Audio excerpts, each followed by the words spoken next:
En matière de pêche artisanale en mer à Pointe-Noire, on entend par patron pêcheur celui-là qui possède l'armement de pêche et qui embauche un personnel varié pour pratiquer la pêche à son compte. Et chaque équipage de pêche est composé de compétences diverses. L'équipage, on est à 8. Il y a des capis que nous on appelle bandonnaires. Après motoristes, flotteristes. Après flotteriste, un plombier. Le reste là, c'est nous qui restons au milieu là-bas. Pour démailler seulement les poissons. Chaque soir, après que le patron a préparé tout ce qu'il faut pour une nuit blanche de pêche, on assiste à un balai de pirogues qui quitte le port. Et à perte de vue, ces pirogues mettent le cap en haute mer. Le lendemain, dès les premières heures de la matinée, le port est déjà noir de monde en attente du retour des pêcheurs.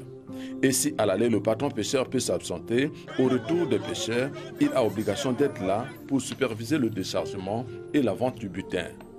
Bienvenue Ouza, patron pêcheur béninois, est déjà envahi par des femmes revendeuses. Après la vente, la rémunération des employés se fait selon des principes bien définis en avance. On a vendu les poissons, on fait le point, quand on termine, on fait le point, on va d'abord enlever l'argent des bidons. Si on a utilisé 2 bidons, on va enlever l'argent des 2 bidons. Si on a utilisé 1 bidon, on va enlever l'argent de 1 bidon. Après, si on termine à enlever tout ça là, ce qui va rester, si ça reste exemple 100 000 divisé par 2, le patron va prendre 50 000, nous les travailleurs on va prendre 50 000. Contrairement à l'opinion répandue, les patrons pêcheurs ne sont pas que des sujets béninois, mais aussi des Congolais. Nombreux pensent qu'ici au bord, il n'y a que des Béninois qui exercent la pêche artisanale. Il y a maintenant beaucoup de Congolais qui ont des pirogues au bord de la plage. Nous, on fait partie de ces Congolais qui ont des pirogues au bord de la plage. Bon, nous, on a commencé en tant que pêcheurs.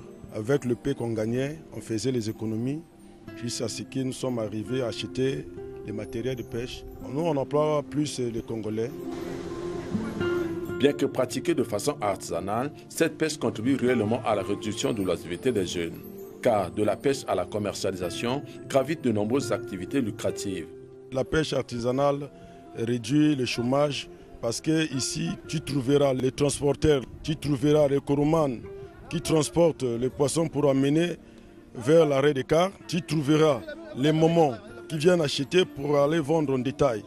Des activités qui permettent aux jeunes de Pointe-Noire de gagner sainement leur vie. Avec ce peu qu'on gagne, au moins ça nous aide au moins à nourrir la famille, à payer l'école des enfants et à payer le loyer qu'on loue. La pêche artisanale en mer à Pointe-Noire a de beaux jours devant elle, pourvu que le pouvoir public accompagne ces groupements de pêcheurs dans l'acquisition à faible coût des intrants de pêche.